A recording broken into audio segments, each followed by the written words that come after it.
Comme chaque semaine, je vous emmène découvrir les artisans qui font battre le cœur de l'Hexagone et les lieux qui font son prestige. Aujourd'hui, dans cette spéciale mode de version française, zoom sur le musée Guimet. Dédié à l'art asiatique, il est l'une des collections la plus complète au monde. Suivez le guide.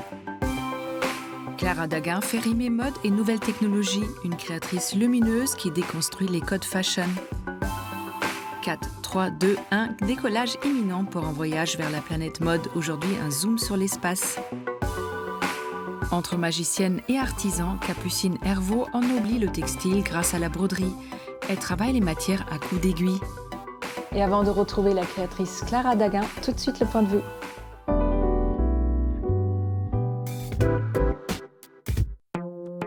Il y a dans l'œuvre La Grande Odalisque quelque chose de presque irréel. Ingres peint ici une femme de chambre nue qui servait un harem. En dehors de sa grande beauté, elle attire le regard par un drôle de biais. Son dos semble en effet beaucoup trop long, ainsi que son bras. C'est une étude menée sur 9 modèles vivants qui mit en lumière ses proportions surréalistes. La femme du tableau a en réalité subi une élongation de 15 cm, soit 3 lombaires et 2 vertèbres sacrées en plus. Plus c'est long, plus c'est beau. Aujourd'hui, c'est la styliste Catherine Legrand qui nous emmène dans un tour de monde textile à la découverte des savoir-faire et des cultures à travers les pays. À la manière d'un carnet d'inspiration, l'ouvrage se pose en véritable bible du motif et des textures rendant hommage aux traditions artisanales. Du boubou à Oussa ou il pile amérindien en passant par la blouse romaine, elle inventorie des tenues à travers de magnifiques portraits et close-up. Un joli voyage mode. La salopette, ce vêtement de travail créé à Lyon en 1844, a traversé l'histoire. Elle était prévue à l'origine pour être portée au-dessus des vêtements. À la base destinée à des travaux utilitaires, à l'agriculture ou la pêche, elle permettait de protéger celui qui la portait. Elle tire d'ailleurs son nom des termes sale et salope, qui signifiaient à l'époque crasseux ou boueux. En 1850, la marque Lévi-Strauss déposera son propre modèle en dénime, lançant alors l'avènement de cette pièce du dressing, culottée la salopette.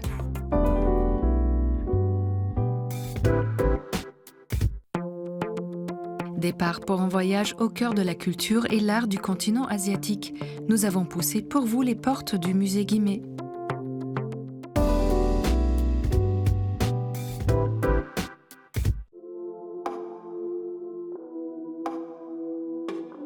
On couvre ici 27 pays d'Asie. On va de l'Afghanistan jusqu'au Japon et des steppes du nord de l'Asie jusqu'à l'Indonésie. Donc c'est en fait une sorte de musée-monde qui permet effectivement un voyage, je dirais, à la fois dans les strates de la société, dans la profondeur de l'histoire, et puis en même temps dans un territoire absolument immense. Un territoire immense pour lequel se passionna à la fin du XIXe siècle le philanthrope Émile Guimet, grand voyageur et collectionneur d'art des religions. Quand le musée ouvre en 1889, il est en fait dédié à l'histoire comparée des religions. Et puis au fur et à mesure, la dimension asiatique du musée va se préciser.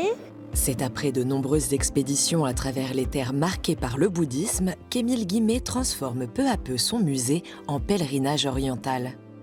Un voyage initiatique en plein cœur de Paris auquel nous invite l'immense naga inaugural, gardien du temple et de ses innombrables trésors.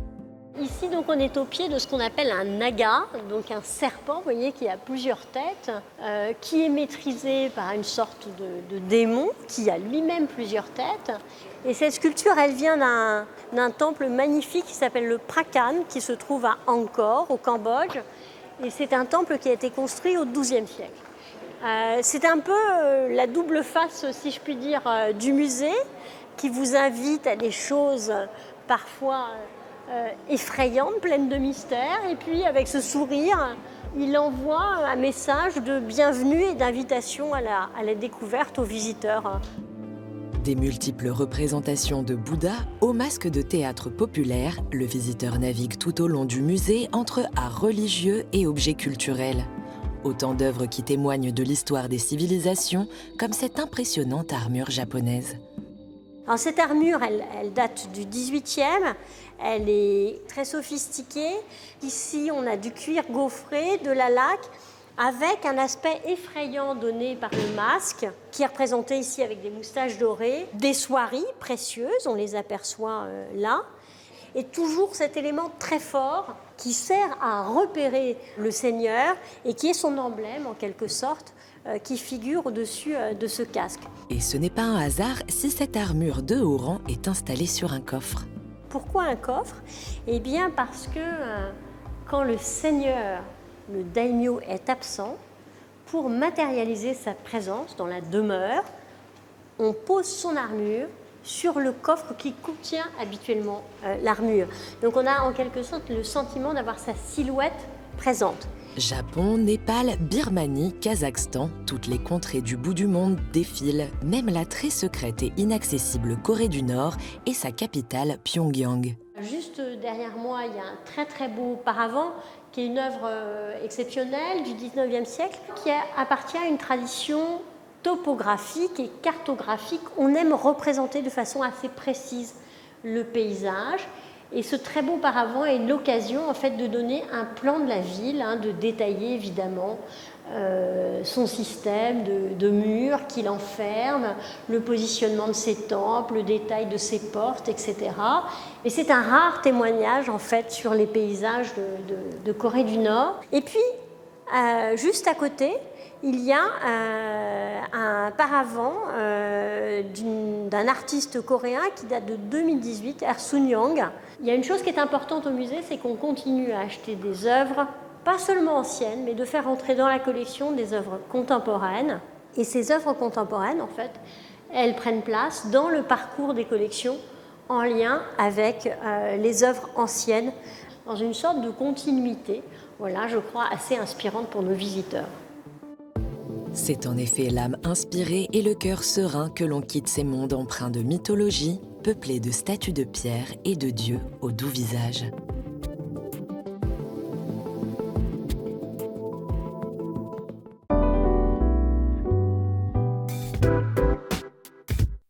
Qu'elles réagissent à la température, au mouvement ou au son, les pièces de Clara Daguin nous montrent que mode et innovation font bon ménage.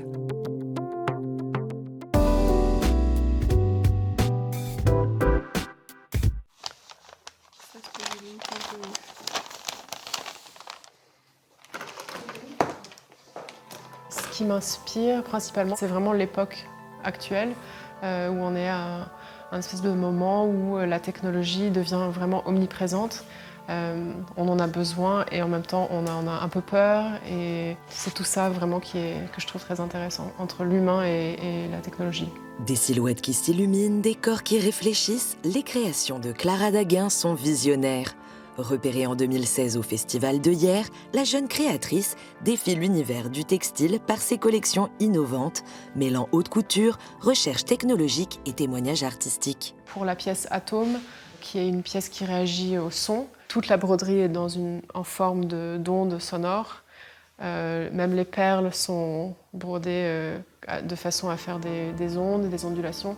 Donc il y a une idée comme ça visuelle qui traverse tout du concept jusqu'au plus fin détail en fait. Démonstration en musique.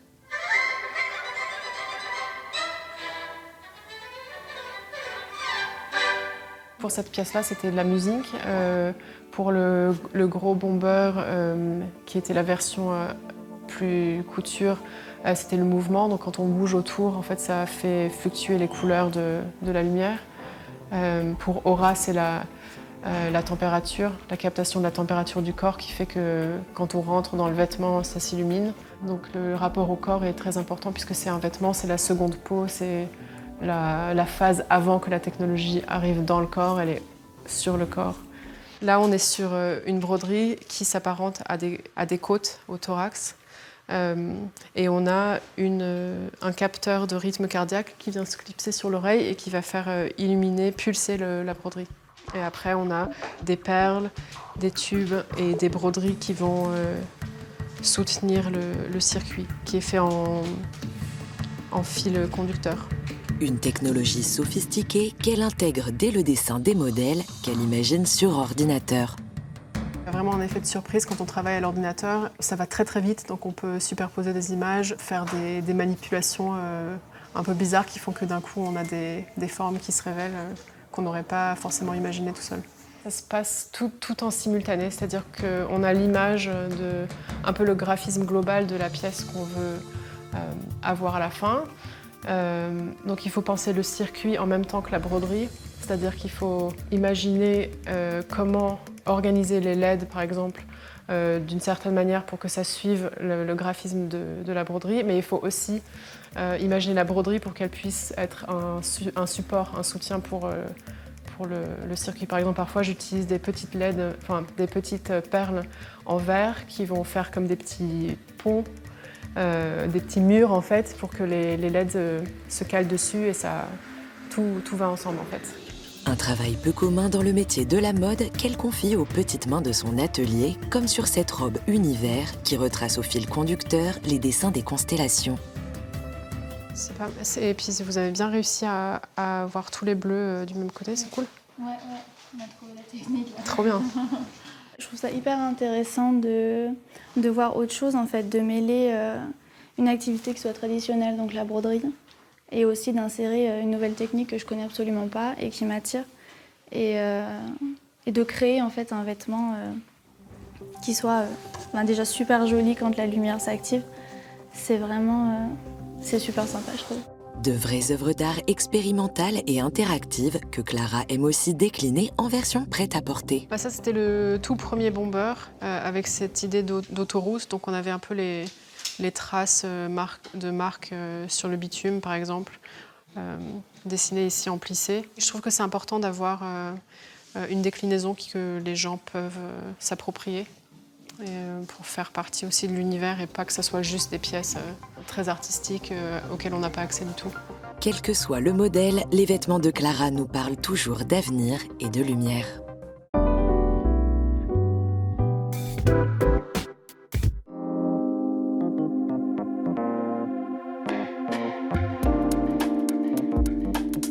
Bonjour Clara. Bonjour. Vous avez grandi dans la Silicon Valley, votre père est ingénieur, il vous a aidé peut-être avec vos premières pièces, j'imagine, mais la mode, ça vous a toujours fasciné également. Oui. C'était un peu les deux qui se sont rejoints dans un métier. Oui. Au départ, j'ai fait plutôt des études plus larges, j'ai fait du graphisme, je faisais des sites internet aussi, et j'avais expérimenté tout ce qui était photo, gravure, plein de choses, la peinture et tout ça. Toujours avec la mode et le vêtement un peu en arrière-plan, parce que j'avais une grand-mère qui était couturière et puis elle m'apprenait à faire des patronages et tout ça. Et en fait, quand je suis arrivée à Paris, après un périple en Inde et après avoir fini mes études aux États-Unis, je me suis rendu compte que la mode, ça pouvait être aussi un vecteur de création, de communication d'une idée. J'ai découvert Margiela, j'ai découvert Chalayan, tous ces créateurs en fait, qui utilisent la mode vraiment pour exprimer quelque chose. Et c'est là où j'ai commencé à intégrer ce côté plus technologique de ce que j'avais fait dans les sites internet, dans le vêtement. Votre mode est connectée, bien sûr, mais pas connectée vers l'extérieur comme nous, on peut l'entendre, mais c'est plutôt une fenêtre sur l'intime, sur l'intérieur. Comment on pourrait la décrire ? Exactement comme ça.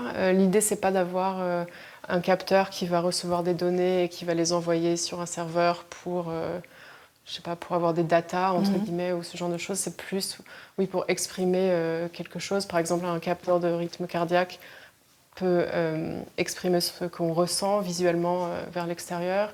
Un capteur qui va capter, par exemple, le son d'extérieur va immerser la personne qui porte le vêtement dans son environnement. Vous créez avec vos créations un pont entre la machine et l'humain, à une époque où l'intelligence artificielle n'est plus du tout un projet futuriste. C'est quelque chose de nécessaire à votre avis ? Oui, parce que sinon on sert à quoi en fait en tant qu'humain ? Si tout peut être fait par des machines, je trouve que par exemple dans mon travail, l'utilisation de la main et tout ce qui est savoir-faire artisanal, etc. est hyper important parce que ça permet déjà d'intégrer des choses qui ne sont pas vraiment intégrables. Il n'y a pas de machine qui existe forcément pour faire des choses aussi minutieuses. Et l'irrégularité parfois de la main crée de l'émotion plus que quelque chose qui est très carré, très statique. Alors, vous êtes tournée vers la haute couture. Parfois, vos vêtements nécessitent plus de 600 heures de broderie. Comment ces vêtements s'intègrent au quotidien ? Comment sont-elles portables ? Alors pas forcément portables au quotidien, justement, c'est plus des pièces qui vont être comme des objets spéculatifs. Ce sont des pièces d'art, des œuvres d'art pour vous? On pourrait les apparenter, oui, à des pièces d'art qui sont d'ailleurs exposées parfois dans des galeries, dans des musées. C'est quelque chose qui va être porté pour un événement ou pour je sais pas, un clip vidéo ou quelque chose comme ça, qui va être plus artistique que quelque chose du quotidien. Ce qui est étonnant dans vos créations, c'est que la beauté, l'esthétique reste quelque chose de très, très important. Ah oui, c'est la chose la plus importante. Si c'est pas beau, ça sert à rien. Ça sert à rien, je trouve. Les technologies sont hyper poussées, avec des interactions super et tout ça, mais en fait, je trouve que quand ça reste trop dans le visuel, dans l'imaginaire un peu robotique et futuriste, justement, ça fait gadget. Alors que quand on ramène quelque chose de plus artistique, de plus fluide et abstrait, tout d'un coup, on a une confrontation qui est intéressante et là, ça devient beau. Vos vêtements décryptent notre époque, en quelque sorte. Comment est-elle, notre époque? Elle est bizarre. C'est une époque un peu entre deux, où peut-être que dans 100 ans, on sera un peu des cyborgs ou on sera des mélanges d'humains et de machines. Et là, on avance un peu à tâtons. On a tous le téléphone portable collé à la main, mais peut-être que, je sais pas, plus tard, on aura tout dans la tête, je sais pas. Et comment votre mode, elle évolue dans tout ça? Elle intègre justement des technologies tout en gardant à l'esprit ce qu'est l'humain et qu'il ne faut pas perdre aussi ce côté humain. Merci Clara. Merci beaucoup.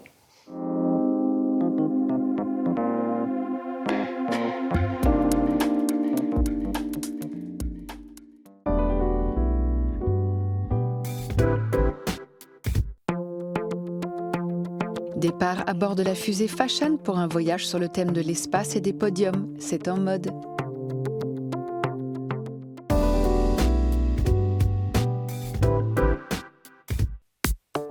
Si le principe de la mode est de capter l'air du temps, ce qu'elle aime plus que tout, c'est prédire le futur.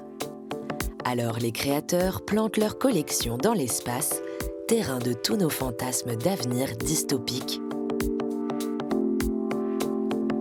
En 1964, André Courrèges, Pierre Cardin et Paco Rabanne lancent le courant qu'on appellera Space Age.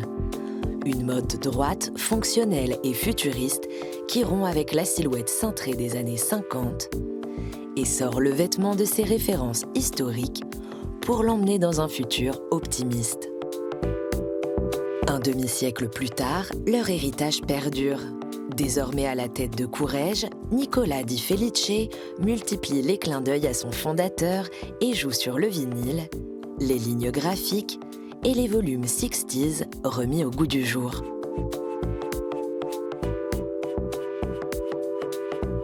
Pour Paco Rabanne, Julien Dossena travaille le métal et les motifs cinétiques. Du Space Age, il a gardé le travail géométrique, les silhouettes linéaires et les volumes raccourcis. Chez Dior Homme, Kim Jones prend l'espace comme toile de fond de sa pré-collection 2021, où les mannequins évoluent dans un décor intergalactique projeté en 3 dimensions. Il s'invite aussi sur les vêtements avec des imprimés nébuleuses et des jacquards marbrés.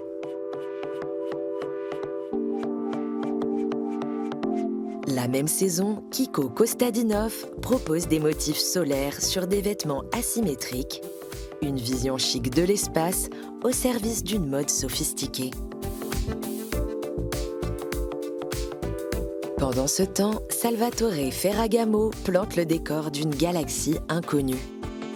Plastique, brillance, couleurs célestes et touches fluo défilent dans une architecture futuriste. Une collection pour des temps à venir où les fondamentaux de la mode sont subtilement transformés.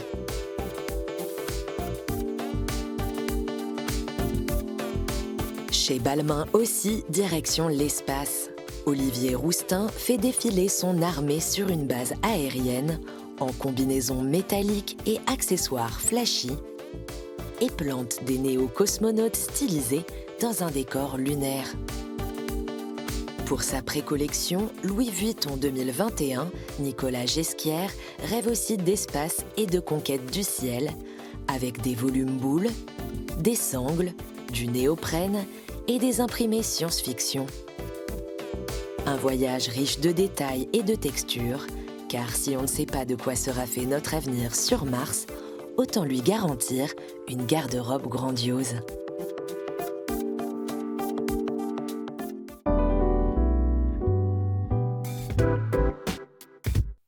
Une fille et du fil, ça donne Capucine Hervaux, brodeuse textile. Elle travaille et détourne matière et matériaux pour leur rendre leurs précieuses lettres de noblesse.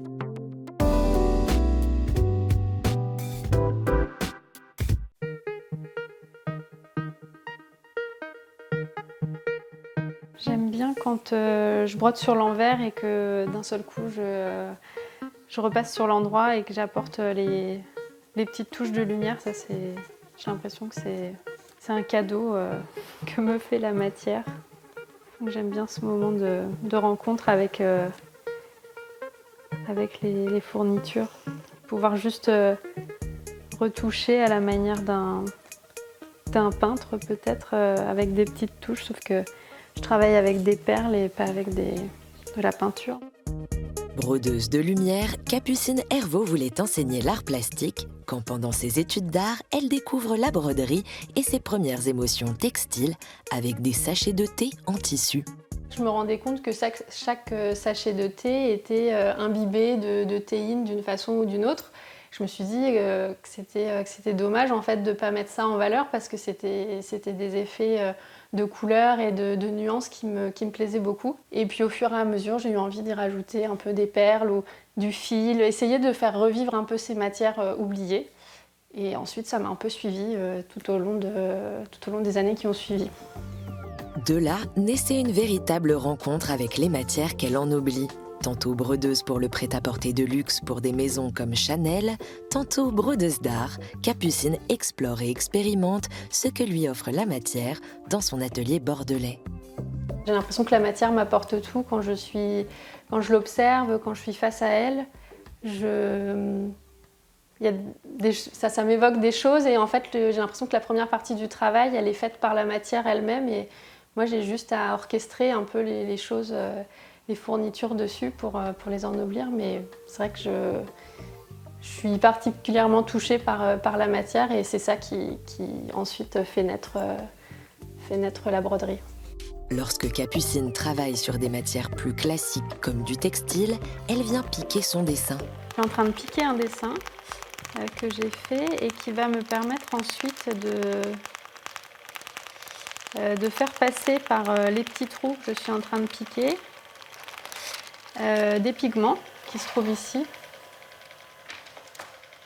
Et donc en fait les pigments vont venir après s'appliquer sur le tissu et ça va me permettre d'avoir en fait un espèce de référentiel pour pouvoir suivre le motif dessiné. Crochet, point de chaîne, perles, fil de coton, paillettes sont autant de techniques et de matériaux qu'utilise Capucine pour ennoblir son support. Elle explore au-delà du textile, comme avec ces morceaux de métal rouillé trouvés dans son jardin. Lorsqu'il s'agit de broder sur une matière en relief comme celle-ci, Capucine fait un dessin préparatoire à l'aquarelle pour déterminer sa palette de couleurs. Je vais commencer avec la couleur la plus claire pour essayer de voir si je ne fais pas mentir la matière. Elle apprivoise la matière et cherche dans ses boîtes à trésors les fournitures qui viendront les mettre en avant. Mais parfois ça prend du temps parce que j'ai besoin de les connaître et puis de rencontrer aussi des matières qui vont pouvoir les ennoblir mais sans vraiment les transformer. Je veux quand même respecter la matière, juste l'ennoblir pour ne pas l'endommager mais juste la sublimer. Capucine peut maintenant commencer l'assemblage de ses fournitures. Comme je ne vais pas pouvoir broder directement dessus parce que techniquement c'est pas possible, donc je vais passer par une matière hydrosoluble. En fait, je vais broder dessus et ensuite je vais rincer la broderie. Le textile va donc disparaître et je vais garder que la broderie.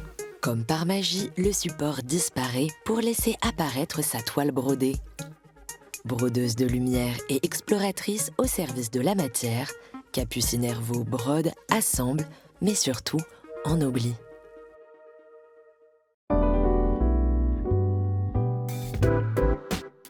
Version française est déjà terminée. J'espère que ce numéro spécial mode vous a plu. On se retrouve très vite pour toujours plus de découvertes. Bye!